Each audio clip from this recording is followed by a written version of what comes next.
ወወልድ ወመንፈስ ቅዱስ አሐዱ አምላክ አማስሩ ወሐሙሱ ለወርኃ መስከረም በዛቲ ዕለት ኮነ ፍልሰተ ሥጋው ለቅዱስ እስጢፋኖስ ሊቀ ዲያቆናት ወቀዳሜ ሰማዕት።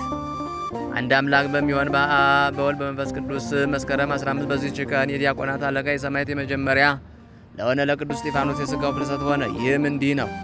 ካረፈበት ጊዜ ብዙ ዓመቶች ካለፉ በኋላ 300 ዓመት ያህል ከዚያም የሚበዛ ጻድቁ ቆስጠንጢኖስ ሲነግስ የቀናች ሃይማኖትም ተገልጣ የሕያው እግዚአብሔር አምልኮት በሁሉ ሲዘረጋ ያን ጊዜ የቅዱስ እስጢፋኖስ ሥጋ ባለበት አቅራቢያ የገማልያል ቦታ በምትባል በኢየሩሳሌም በአንዲት ቦታ አንድ ሰው ይኖር ነበር።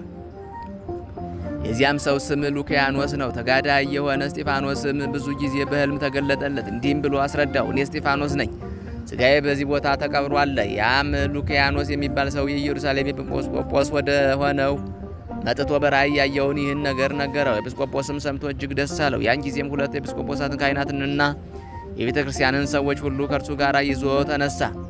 የቅዱስ እስጢፋኖስ ሥጋ በውስጡ ወዳለበት ወደዚያ ቦታ ደርሰው ሊቆፍሩ ጀመሩ። ታላቅ ንውጽ ውስጣም ሆነ። የቅዱስ እስጢፋኖስ ሥጋ በውስጡ ያለበት ሳጥን ተገለጠ። ከእርሱ እጅግ በጎ የሆነ የሽቱ መዓዛም ሸተተ። በሰማያት ለእግዚአብሔር ምስጋና በሆነ በምስጋና ሆነ፣ በምድርም ሰላም ለሰው ነጻነቱ ይሰጠው ዘንድ በጎ ፈቃድ እያሉ ሲያመሰግኑ የመላእክትን ቃሎችም ሰሙ። እንዲሁም መላልሰው 3 ጊዜ አመሰገኑ። ኤጲስቆጶሳቱና ካህናቱም የቅዱስ እስጢፋኖስን ሥጋ በያዘ ሳጥን ፊት ለጌታ ሰገዱ። ከዚያም በኋላ ወደ ጽርሐ ጽዮን እስኪያደርሱት ብዙ መብራቶችን አብርተው በመያዝ በማሕሌት በምስጋና እየዘመሩ ተሸከሙት። ከዚህም በኋላ እንዲህ ሆነ። በኢየሩሳሌም ነዋሪ የሆነ የቁስጥንጥንያ ተወላጅ ስሙ ለእስክንድሮስ የሚባል ሰው ነበር። ለቅዱስ እስጢፋኖስም ውብ የሆነች ቤተ ክርስቲያንን ሰርቶለት ሥጋውን አፍልሰው ወደ እርሷ ወስደው አኖሩት። ከ5 ዓመት በኋላ ለእስክንድሮስ አረፈ። ሚስቱን በቅዱስ እስጢፋኖስ አስከሬን ጎን ቀበረችው። ከሌሎች 5 ዓመቶችም በኋላ የእስክንድሮስ ሚስት የባሏን አስከሬን ወደ ቁስጥንጥንያ ሀገር ይዛ ልትሄድ አሰበች። ባሏንም ወደ ቀበረችው እርሱ ባሏ ወደ አሰራት ቤተ ክርስቲያን ሄደች። የባሏ ሥጋ ሳጥን ግን የቅዱስ እስጢፋኖስን ሥጋ በያዘ ሳጥን አምሳል ነበር። በእግዚአብሔር ፈቃድ የቅዱስ እስጢፋኖስን ሳጥን ወስዳ እስከ አስቃላን ከተማ ተሸከመችው። ከዚያም ወደ ቁስጥንጥንያ ልትጓዝ በመርከብ ተሳፈረች። በመርከብ ስትጓዝ ከሳጥኑ ጣዕም ያለው ምስጋናን የምትሰማ ሆነች። እጅግም አድንቃ ያን ሳጥን ልታየው ተነሳች። በውስጡ የቅዱስ እስጢፋኖስ ሥጋ ያለበት ሳጥን እንደሆነ ተረዳች። ይህም የሆነው ክብር ይግባውና በእግዚአብሔር ፈቃድ እንደሆነም አወቀች። ወደ ኢየሩሳሌም ትመለስ ዘንድ አልተቻላትም። ይህንም ታላቅ ጸጋ ስለሰጣት ልዑል እግዚአብሔርን አመሰገነች። ወደ ቁስጥንጥንያ ሀገርም በደረሰች ጊዜ ያቺ ሴት ወደ ንጉሡ ሄዳ የቅዱስ እስጢፋኖስን ዜና ከእርሱ የሆኑትን ታምራቱንም ሁሉ ወደ ቁስጥንጥንያ ሀገር ወደብም እንደደረሰ ነገረችው። ሰምቶም እጅግ ደስ አለው። ንጉሡም ከሊቀ ጳጳሳቱና ከካህናቱ ከብዙ ሕዝቦቹም ጋር ወጣ።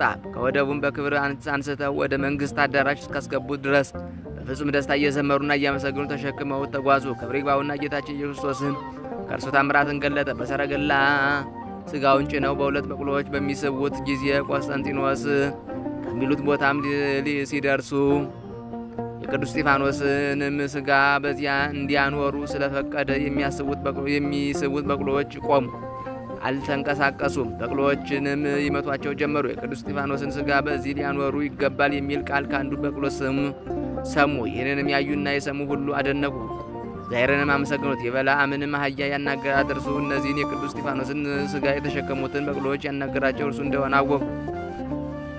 ንጉሡም በዚያ መልካም የሆነች ቤተ ክርስቲያን ሰርተው ይህን የከበረና ንጹሕ የሆነ ዕንቆ ባሕሪ በውስጧ እንዲያኖሩ አዘዘ። ይኸውም ለተመሰገነና ለተባረከ ሐዋርያ የዲያቆናት አለቃ የሰማዕት መጀመሪያ ለሆነ እስጢፋኖስ ሥጋው ነው። ለእግዚአብሔር ምስጋና ይሁን፣ እኛንም በቅዱሳን ጸሎት ይማረን፣ በረከታቸው ትድረስ ለዘላለሙ አሜን። ሰላም ለእስጢፋኖስ አፍልሶ ሥጋሁ ዘተሃበሉ በዲበ አብቅልቱ ክልኤቱ እንዘ ያልዕሉ አመነድ እወሶ ለአርእዮ አብይ ኃይሉ ነበበ በቅል እንዘ ይብል አሐዱ ምዕሉ መካነ ሥጋሁ ለቅዱስ በዚህ ይደሉ። በዚችም ቀን ደግሞ ጠራው ከሚባል አገር ለከበረ ጻድቅ አባ ጴጥሮስ የረፍቱ መታሰቢያ ሆነ። ይህም ቅዱስ ከእናቱ ማኅፀን ጀምሮ ለእግዚአብሔር የተሰጠ የስዕለት ልጅ ነው። በአደገም ጊዜ ለታላቅ ተጋድሎ ከልቡ በቆራት ተነሳ። በቀንና በሌሊት በጾም በጸሎት ተወስኖ ሁልጊዜ እግዚአብሔርን የሚያገለግል ሆነ። ይህም ሰው ሰው የሚመገበውን ምንም አይመገብም፣ በዱር ያገኘውን ጥቂት ሳርን ይመገባል እንጂ። ዳግመኛም ምግቡ ግን ክብር ይግባውና የጌታችን የክርስቶስ ስም ማመስገን ነው። በዚህ ምግባቸው የእግዚአብሔር ምስጋና የሆነ መላእክትን መሰላቸው። አሎን በሚባል የወንዝ ውሃ ላይም ይመላለስ ዘንድ ተገባው። እግሮቹም አይርሱም። ስጋ እንደሌለው በመንፈስ እስከሚሆን በሕይወቱ ዘመን ሁሉ ከችግሩ በብዛትና ከሚለብሰው የብረት ልብስ ክብደት የተነሳ ስጋው እጅግ ደርቆ የደረቀም ሆኖ ነበርና ከእንግዲህ በእንዲህ ያለ ተጋድሎም እግዚአብሔርን ካገለገለ በኋላ ወደ እርሱ ሄደ። ለእግዚአብሔር ምስጋና ይሁን፣ እኛንም በጸሎቱ ይማረን ለዘላለሙ አሜን። ሰላም እብለ ጴጥሮስ ብህትው ኮከበ ጽባህ